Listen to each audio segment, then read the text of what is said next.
നമ്മൾ പറഞ്ഞിരുന്നു ഈ ചാപ്റ്ററിൽ നമ്മൾ പഠിക്കാൻ പോകുന്നത് ഒന്ന് receipt and payment account, income and expenditure account, balance sheet തുടങ്ങിയ final account of not for profit ഓർഗനൈസേഷനും ദെൻ ചില ടേമുകൾ നമുക്ക് മുൻ പരിചയമില്ലാത്ത അല്ലെങ്കിൽ കേൾവിയില്ലാത്ത ചില ടേമുകളെ കുറിച്ച് കൂടി പഠിക്കേണ്ടി വരും, അല്ലെങ്കിൽ അതിൻ്റെ ചില അഡ്ജസ്റ്റ്മെൻറ്റൽ പ്രോബ്ലംസ് കൂടി ഉണ്ടാവുമെന്ന് പറഞ്ഞിരുന്നു. ദെൻ അതുപോലത്തെ ഒരു ടേമാണ് സബ്സ്ക്രിപ്ഷൻ എന്ന് പറയുന്നത്. സബ്സ്ക്രിപ്ഷൻ എന്ന് പറഞ്ഞാൽ നമ്മൾ വരിസംഖ്യ എന്ന് പറയാം. Subscription is a membership fee paid by the member on annual basis. ഒരു വർഷത്തെ അടിസ്ഥാനമാക്കിയിട്ട് ഓരോ മെമ്പർമാരും നൽകേണ്ട വരിസംഖ്യയെ പറയുന്ന പേരാണ് സബ്സ്ക്രിപ്ഷൻ എന്ന് പറയുന്നത്. അതൊരു മെമ്പർഷിപ്പ് ഫീ ആണ് സബ്സ്ക്രിപ്ഷൻ എന്ന് പറയുന്നത്. It is the main source of income of such organisation. നമുക്കറിയാം ഇത്തരം നോട്ട് ഫോർ പ്രോഫിറ്റ് ഓർഗനൈസേഷൻ്റെ ഏറ്റവും വലിയ സോഴ്സ് എന്ന് പറയുന്നത് ഈ വരിസംഖ്യകളാണ്. നമ്മളിപ്പം ഒരു ആർട്സ് ആൻഡ് സ്പോർട്സ് ക്ലബ്ബിലെ മെമ്പറാണ് എങ്കിൽ നമ്മൾ ആ ക്ലബിലേക്ക് നൽകുന്ന വരിസംഖ്യയാണ് അവരുടെ വരുമാനം അല്ലെങ്കിൽ ആ ക്ലബിൻ്റെ വരുമാനം എന്ന് പറയുന്നത്. Then subscription paid by the members is shown as receipt in the receipt and payment account as income and the income and expenditure account. അഥവാ subscription paid by the members is shown as receipt in receipt and payment account. നമ്മൾ എന്ത് ചെയ്യും, subscription കിട്ടിക്കഴിഞ്ഞാൽ അത് income and receipt and payment അക്കൗണ്ടിൽ receipt ആയിട്ടും income and expenditure അക്കൗണ്ടിൽ ഒരു ഇൻകം ആയിട്ടുമാണ് നമ്മൾ എഴുതി ചേർക്കാറുള്ളത്. ഇതാണ് സബ്സ്ക്രിപ്ഷൻ എന്ന് പറയുന്നത്.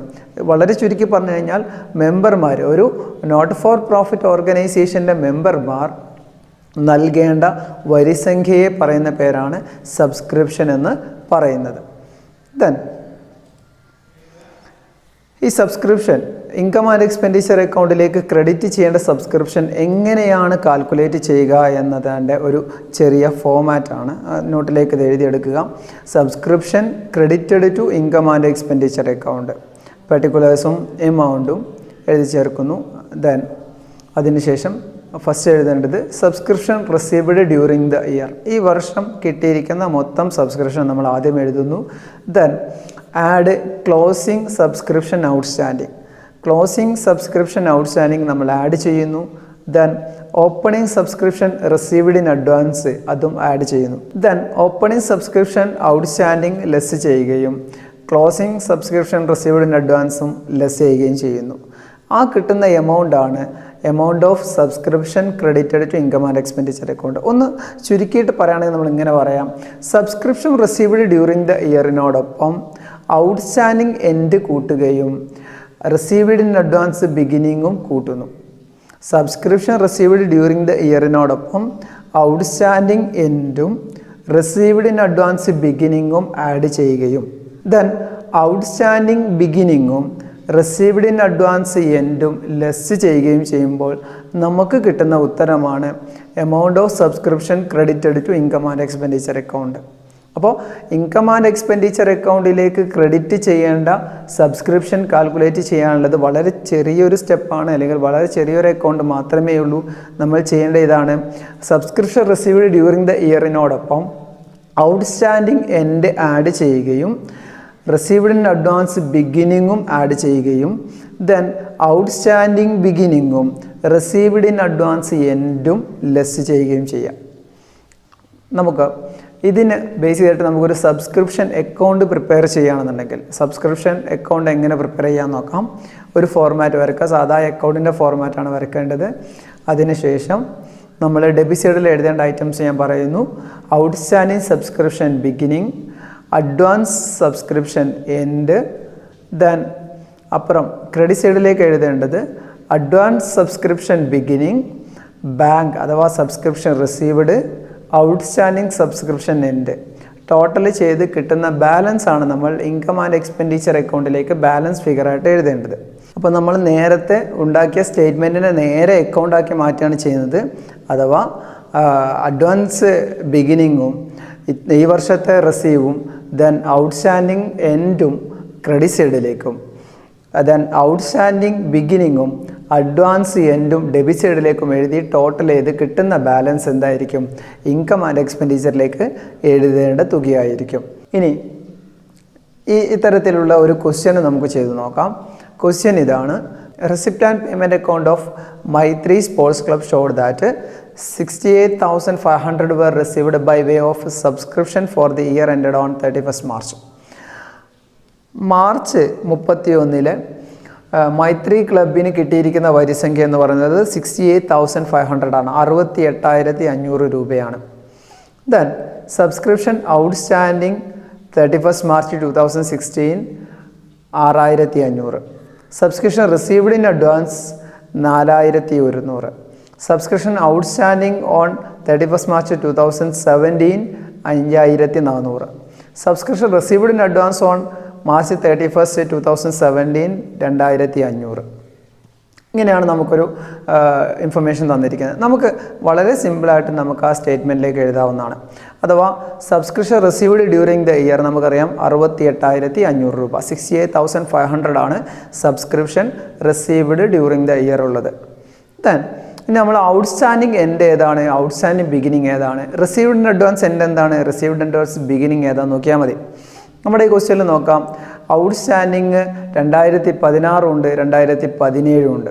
അങ്ങനെയാണെങ്കിൽ ഔട്ട്സ്റ്റാൻഡിങ് എൻഡ് എന്ന് പറയുന്നത് 2017 ഔട്ട്സ്റ്റാൻഡിങ് ആണ്. ദാറ്റ് ഈസ് 5,400 രൂപയാണ് ഔട്ട്സ്റ്റാൻഡിങ് എൻഡ് ഉള്ളത്. ഇനി നോക്കേണ്ടത് അഡ്വാൻസ് ബിഗിനിങ് ആണ്. അഡ്വാൻസ് 2 ഉണ്ട്. അഡ്വാൻസ് 2016 തന്നിട്ടുണ്ട്, 2017 തന്നിട്ടുണ്ട്. അപ്പോൾ 2016 അഡ്വാൻസ് ആണ് എന്ത്, ബിഗിനിങ് എന്ന് പറയുന്നത്. അപ്പോൾ 2016 അഡ്വാൻസ് എന്ന് പറയുന്നത് 4,100 രൂപ, അതാണ് ബിഗിനിങ്. സോ നമുക്ക് വളരെ സിമ്പിളായിട്ട് എഴുതാം, 68,500 രൂപയാണ് subscription received during the year. അതിനോടൊപ്പം ഔട്ട്സ്റ്റാൻഡിങ് എൻഡായ 5,400 ആഡ് ചെയ്യുന്നു. അതേപോലെ തന്നെ റിസീവ്ഡ് ഇൻ അഡ്വാൻസ് ബിഗിനിങ് ആയ 4,100 ആഡ് ചെയ്യുന്നു. ദെൻ ഔട്ട്സ്റ്റാൻഡിങ് ബിഗിനിങ് ആയ 6,500 ദെൻ റിസീവ്ഡ് ഇൻ അഡ്വാൻസ് എൻഡായ 2,500 മൈനസ് ചെയ്ത് കഴിഞ്ഞാൽ കിട്ടുന്ന ഉത്തരമാണ് നമുക്ക് ഇൻകം ആൻഡ് എക്സ്പെൻഡിച്ചർ അക്കൗണ്ടിൽ ക്രെഡിറ്റ് ചെയ്യേണ്ട സബ്സ്ക്രിപ്ഷൻ. നമുക്ക് ചെയ്താൽ എങ്ങനെയാണെന്ന് നോക്കാം. നമ്മൾ ആദ്യം subscription received during the year 68,500 എന്ന് എഴുതുന്നു. അതിനുശേഷം ഔട്ട്സ്റ്റാൻഡിങ് എൻഡ് അഥവാ ക്ലോസിംഗ് ഔട്ട്സ്റ്റാൻഡിങ് 5,400 ആഡ് ചെയ്യുന്നു. Then opening received in advance 4,100 നമ്മൾ ആഡ് ചെയ്യുന്നു. ദെൻ ഓപ്പണിംഗ് ഔട്ട്സ്റ്റാൻഡിങ് 6,500 നമ്മൾ മൈനസ് ചെയ്യുകയും ക്ലോസിംഗ് അഡ്വാൻസ് 2,500 നമ്മൾ മൈനസ് ചെയ്യുന്നു. കിട്ടുന്ന ഉത്തരം 69,000 എന്ന് കിട്ടും. അതാണ് amount of subscription credited to income and expenditure account. Then നമുക്ക് സബ്സ്ക്രിപ്ഷൻ അക്കൗണ്ട് പ്രിപ്പയർ ചെയ്ത് നോക്കുകയാണെന്നുണ്ടെങ്കിൽ ഇതിനെ നമ്മളൊരു അക്കൗണ്ടിലേക്ക് മാറ്റുന്നു. സബ്സ്ക്രിപ്ഷൻ അക്കൗണ്ടാണ് പ്രിപ്പയർ ചെയ്യുന്നതെങ്കിൽ നമുക്ക് ഇങ്ങനെ കിട്ടും ആൻസർ. അഥവാ നമ്മൾ ആദ്യം അഡ്വാൻസ് സബ്സ്ക്രിപ്ഷൻ ബിഗിനിങ് ക്രെഡിറ്റ് സൈഡാണ് ഞാൻ ആദ്യം ഫില്ല് ചെയ്യുന്നത്. അഡ്വാൻസ് സബ്സ്ക്രിപ്ഷൻ ബിഗിനിങ് 4,100 എഴുതുന്നു. ബാങ്ക് അത് means subscription received during the year 68,500 എഴുതുന്നു. ദെൻ ഔട്ട്സ്റ്റാൻഡിങ് സബ്സ്ക്രിപ്ഷൻ എൻഡ് 5,400 എഴുതുന്നു. ദെൻ ഡെബിറ്റ് സൈഡിലേക്ക് ഔട്ട്സ്റ്റാൻഡിങ് സബ്സ്ക്രിപ്ഷൻ ബിഗിനിങ് 6,500 എഴുതുന്നു. ദെൻ അഡ്വാൻസ് സബ്സ്ക്രിപ്ഷൻ എൻഡ് 2,500 എന്ന് എഴുതുന്നു. ദെൻ നമ്മൾ അക്കൗണ്ടിനെ ടോട്ടൽ ചെയ്യുമ്പോൾ 78,000 എന്ന് കിട്ടും. ഈ 78,000 നിന്നും മുകളിൽ പറഞ്ഞിരിക്കുന്ന ഡെബിറ്റ് സൈഡിലുള്ള 6,500 2,500 മൈനസ് ചെയ്ത് കഴിഞ്ഞാൽ നമുക്ക് ഡെബിറ്റ് സൈഡിൽ ബാലൻസ് 69,000 എന്ന് കിട്ടും. ഈ 69,000 നമ്മൾ ഇൻകം ആൻഡ് എക്സ്പെൻഡിച്ചർ അക്കൗണ്ടിലേക്ക് ക്രെഡിറ്റ് ചെയ്യേണ്ട ബാലൻസ് തുക. അപ്പോൾ ഇത് നമുക്ക് ഒരു അക്കൗണ്ട് വരച്ചിട്ടാവാം അല്ലെങ്കിൽ സ്റ്റേറ്റ്മെൻറ്റ് പ്രിപ്പയർ ചെയ്യാനായിരിക്കും ക്വസ്റ്റ്യൻ വരുന്നത്. രണ്ടായാലും ഒരേ മെത്തേഡ് തന്നെയാണ്, ദെൻ ഒരേപോലെ തന്നെയാണ് നമ്മൾ ഫോളോ ചെയ്യേണ്ടത്. ഇനി ഇതിൽ ഒരു 1-2 ക്വസ്റ്റ്യനുകൾ ഞാൻ ഹോംവർക്കായിട്ട് തരുന്നു. നിങ്ങൾ കൃത്യമായിട്ടത് ചെയ്യുക. ഒന്നാമത്തെ ക്വസ്റ്റ്യൻ ഇതാണ്. ഞാൻ ക്വസ്റ്റ്യൻ ഒന്ന് വായിച്ചു തരാം. From the following information supplied by Rainbow Arts and Sports Club find out the amount credited in income and expenditure account. Rainbow Arts and Sports ക്ലബിൻ്റെ കുറച്ച് ഐറ്റംസ് ക്വസ്റ്റ്യനുകൾ തന്നിട്ടുണ്ട്. ഈ ക്വസ്റ്റ്യൻ്റെ ആൻസർ കണ്ടെത്തി കൊടുക്കാനാണ് പറയുന്നത്. Subscription received during the year 2009 60,000. 2009 subscription received during the year 60,000 ആണ്. Then subscription outstanding 31/12/2008 അഥവാ 2008 outstanding 4,000 രൂപ. Subscription received in advance 31/12/2008 4,500. Subscription outstanding on 31/12/2009 3,000. Subscription received in advance 31/12/2009 2,500. എല്ലാ വിവരങ്ങളും തന്നിട്ടുണ്ട്. നിങ്ങൾ സബ്സ്ക്രിപ്ഷൻ സ്റ്റേറ്റ്മെൻറ്റ് പ്രിപ്പയർ ചെയ്യുക, അതേപോലെ തന്നെ സബ്സ്ക്രിപ്ഷൻ അക്കൗണ്ടും പ്രിപ്പയർ ചെയ്യുക. ഇനി മറ്റൊരു ക്വസ്റ്റ്യൻ കൂടി, ഒരു ഹോംവർക്ക് കൂടി, 2 ഹോംവർക്കുകളാണ് ഞാൻ ഇതിനകത്ത് നിന്ന് തരുന്നത്. നോക്കാം. From the following information, find out the amount of subscription to be credited to income and expenditure account for the year ended 31st December 2010. December 31 income and expenditure അക്കൗണ്ടിൽ കാണിക്കേണ്ട സബ്സ്ക്രിപ്ഷൻ എത്രയാണ് എന്ന് എന്ത് ചെയ്യുക, നിങ്ങൾ കണ്ടെത്തുക. ചോദ്യം ഇതാണ്. Subscription received during the year 2010 12,000. 2010 12,000 രൂപ. Subscription outstanding 31st December 2010 1500. Subscription outstanding 31st December 2009 1200. Subscription received in advance 31/12/2010 1800. Subscription received in advance 1/1/2010 750. ഇതിൽ നിന്ന് എന്ത് ചെയ്യുക, നിങ്ങൾ subscription credited to income and expenditure എത്രയാണ് എന്ന് കണക്കാക്കുക. ഈ സബ്സ്ക്രിപ്ഷൻ കാൽക്കുലേറ്റ് ചെയ്യുന്ന അതേപോലെ തന്നെ കാൽക്കുലേറ്റ് ചെയ്യേണ്ട മറ്റൊന്നാണ് എക്സ്പെൻസുകൾ. അഥവാ സാലറി ആവട്ടെ, റെൻ്റ് ആവട്ടെ തുടങ്ങിയ എക്സ്പെൻസുകളിൽ എങ്ങനെയാണ് നമ്മൾ കാൽക്കുലേഷൻ വരുത്തുക എന്നുള്ളതാണ്. സബ്സ്ക്രിപ്ഷൻ്റെ അതേ ഫോം തന്നെയാണ് നമ്മൾ ഫോളോ ചെയ്യാറുള്ളത്. എക്സ്പെൻസ് ആകുന്നത് കൊണ്ട് തന്നെ അതിൽ റിസീവ്ഡിന് പകരം പെയ്ഡ് ആയിരിക്കും. ഇത്രേ വ്യത്യാസമുള്ളൂ. നമ്മൾക്ക് അതിൻ്റെ ഒരു ഫോമാറ്റ് ഇങ്ങനെയാണ് പറയുന്നത്. അഥവാ amount of expense debited to income and expenditure account calculate ചെയ്യാൻ നേരത്തെ പറഞ്ഞ പോലെ തന്നെ ഒരു പെർട്ടിക്കുലറും ഒരു എമൗണ്ട് കോളവും പ്രൊവൈഡ് ചെയ്യുന്നു. എന്നിട്ട് നമ്മൾ expense paid during the year ആദ്യം എഴുതുന്നു. ആ വർഷം കൊടുത്ത എക്സ്പെൻസുകൾ എഴുതുന്നു. അത് ഏത് എക്സ്പെൻസ് ആണോ നമ്മൾ ക്വസ്റ്റ്യനിൽ പറയുന്നത് അതിനനുസരിച്ച് മാറ്റണം. ഇപ്പോൾ സാലറി ആണെങ്കിൽ സാലറി, റെൻ്റ് ആണെങ്കിൽ റെൻ്റ്, ഏത് എക്സ്പെൻസ് ആണോ പറയുന്നത് അതാണ് എഴുതേണ്ടത്. Expense paid during the year എഴുതുന്നു. താഴെ ആഡ് ക്ലോസിംഗ് എക്സ്പെൻസ് ഔട്ട്സ്റ്റാൻഡിങ്, അഥവാ എക്സ്പെൻസ് ഔട്ട്സ്റ്റാൻഡിങ് എൻഡ് നമ്മൾ ആഡ് ചെയ്യുന്നു. Then opening expense paid in advance, that is prepaid. Then opening expense prepaid at beginning ഉണ്ട് എങ്കിൽ അതും ആഡ് ചെയ്യുന്നു. Then opening expense outstanding less ചെയ്യുകയും ക്ലോസിംഗ് എക്സ്പെൻസ് പെയ്ഡ് ഇൻ അഡ്വാൻസും less ചെയ്യുന്നു. കിട്ടുന്ന ഉത്തരമാണ് amount of expense debited to income and expenditure account. അപ്പം എക്സ്പെൻസ് എത്രയാണ് income and expenditure account debit ചെയ്യേണ്ടതെന്ന് കാണാനും ഇതുപോലെ തന്നെയാണ്. ആദ്യം എക്സ്പെൻസ് പെയ്ഡ് ഡ്യൂറിങ് ദ ഇയറിനോടൊപ്പം ദെൻ ഔട്ട്സ്റ്റാൻഡിങ് എൻഡും ദെൻ പ്രീപെയ്ഡ് ബിഗിനിങ്ങും ആഡ് ചെയ്യുകയും ഔട്ട്സ്റ്റാൻഡിങ് ബിഗിനിങ്ങും പ്രീപെയ്ഡ് എൻഡ് ലെസ് ചെയ്യുകയും ചെയ്തു കഴിഞ്ഞാൽ നമുക്ക് കിട്ടുന്നതാണ് expense debited to income and expenditure account. നമുക്ക് ഒരു ക്വസ്റ്റ്യൻ ചെയ്ത് നോക്കാം. ഓക്കെ, ക്വസ്റ്റ്യൻ ഇതാണ്. From the following particulars arrive at the amount of salary to be debited to income and expenditure account for the year ended 31st March 2012. 2012 March 31 എത്ര salary debit ചെയ്യണം, income and expenditure അക്കൗണ്ടിൽ debit ചെയ്യേണ്ട salary എത്രയാണ് എന്ന് calculate ചെയ്യാനാണ് നമ്മോട് പറയുന്നത്. നമുക്ക് നോക്കാം. Salary paid during the year 36,000. ആ വർഷത്തെ സാലറി ടോട്ടൽ പറയുന്നത് 36,000, 36,000 then salary unpaid 31/12/2012 5,500. Salary unpaid 5,500. Salary unpaid 1/1/2012 8,300. 8,300 രൂപയാണ് 1/1/2012 salary unpaid. Then salary prepaid 1/1/2012 4,500 രൂപ. സാലറി പ്രീപെയ്ഡ് 31/12/2012 6,200 രൂപ. വളരെ സിമ്പിളാണ്. നമുക്കറിയാം, ആദ്യം നമ്മൾ salary paid during the year എഴുതുന്നു. ദെൻ പിന്നെ നമ്മൾ നോക്കേണ്ടത് ഔട്ട്സ്റ്റാൻഡിങ് എൻഡും prepaid end, outstanding beginning prepaid beginning, ഇതിനെ പറ്റിയാണ് നമ്മൾ നോക്കേണ്ടത്. നമുക്ക് ആദ്യം വേണ്ടത് ഔട്ട്സ്റ്റാൻഡിങ് എൻഡ് ആഡ് ചെയ്യുകയും പ്രീപെയ്ഡ് ബിഗിനിങ്ങും ആഡ് ചെയ്യണം. ഔട്ട്സ്റ്റാൻഡിങ് എൻഡും പ്രീപെയ്ഡ് ബിഗിനിങ്ങും ആഡ് ചെയ്യുകയും ഔട്ട്സ്റ്റാൻഡിങ് ബിഗിനിങ്ങും പ്രീപെയ്ഡ് എൻഡും ലെസ് ചെയ്യുകയും വേണം. നമുക്കിവിടെ അറിയാം ഔട്ട്സ്റ്റാൻഡിങ് ദാറ്റ് ഈസ് അൺപെയ്ഡ് 2012 ഡിസംബറിലേതുണ്ട്, 2012 ജനുവരിയിലേതുണ്ട്.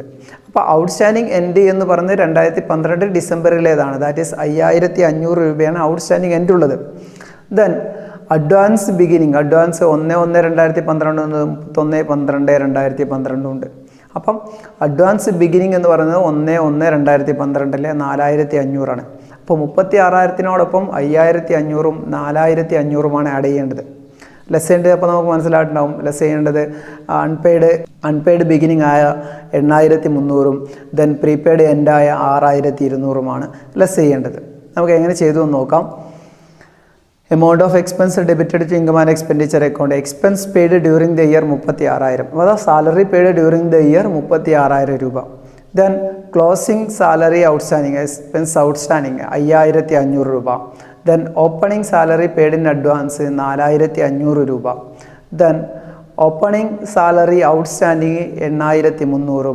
Closing salary paid in advance 6,200 നമ്മൾ മൈനസ് ചെയ്യുന്നു. കിട്ടുന്ന ഉത്തരം 31,500 എന്ന് കിട്ടും. ഇതാണ് amount debited to income and expenditure account. അപ്പം എക്സ്പെൻസിൻ്റെ കേസിൽ എത്ര കാൽക്കുലേറ്റ് ചെയ്യാം, സബ്സ്ക്രിപ്ഷൻ കാൽക്കുലേറ്റ് ചെയ്യുന്ന അതേപോലെ തന്നെ ചെയ്യേണ്ടതാണ് എക്സ്പെൻസിൻ്റെ കേസിലും. ദെൻ നിങ്ങൾക്ക് വർക്കൗട്ട് ചെയ്യാനുള്ള 2 ക്വസ്റ്റ്യനുകളുണ്ട്. 5ാമത്തെ ക്വസ്റ്റ്യൻ ഇതാണ്. Sundry expense paid during the year 1,280. Sundry expense 1,280 രൂപയാണ്. Then sundry expense outstanding beginning 2011 240. Sundry expense paid in advance beginning 2011 300. Sundry expense outstanding at the end of 2011 600. Sundry expense paid in advance at the end of 2011 250. What amount on account of sundry expense will be shown in income and expenditure account for the year 2011? 2011 income and expenditure അക്കൗണ്ടിൽ എത്ര amount of sundry expense എഴുതി കാണിക്കണം എന്നാണ് ചോദ്യം. Answer ചെയ്ത് നോക്കാം. അടുത്ത question. Rent actually paid during the year amount to ₹1,500. Actually paid ചെയ്ത റെൻറ്റ് 1,500 രൂപയാണ്. Following further information also being taken to account. Prepaid rent for the year 2004 1,500. Then outstanding rent for the year 2004 1,800. Outstanding rent during the year 2005 200. Prepaid rent during the year 2005 1,600. Calculate amount of rent debited to income and expenditure account. അപ്പം ഇത് മറ്റൊരു ക്വസ്റ്റ്യനാണ്. ഈ 4 ഹോംവർക്കുകളും ചെയ്യുക. Okay.